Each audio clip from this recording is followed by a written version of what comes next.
After getting back into the high-end CPU and graphics world last year, in 2018, AMD is taking things to another level. The company's announcing their new Radeon Vega mobile processor, which is going to allow for more high-end graphics in ultra-thin laptops and other types of machines like that.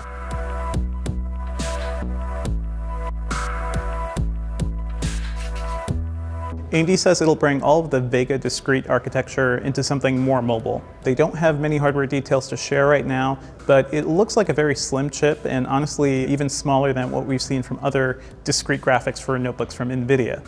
You can basically think of it as a higher performance offering than the Ryzen mobile CPUs, which also have integrated Vega graphics. Those are really more meant for ultra-thin machines that have a bit of gaming power. The Radeon mobile chip is really meant more for high-performance AAA gaming in smaller form factors. AMD is also announcing their second generation Ryzen high-performance processors, which will be faster than before, and it'll also be their first 12nm chip using the Zen Plus architecture. Perhaps even more interesting are AMD's new Ryzen APUs, which bring together their Ryzen processor plus some integrated Zen graphics. The Ryzen 5 2400G APU will retail for $169, and that's really interesting because it's cheaper than Intel's comparable CPU, and it's even faster than that Intel chip plus NVIDIA GT 1030 graphics. That's pretty surprising because it's a single chip that's faster than a CPU plus dedicated graphics. There's also the Ryzen 3 2200G APU, which will retail for $99, and we don't really have any performance stats for that yet, but just the fact that it has Zen graphics means it'll be faster than any CPU that has integrated graphics at that price point.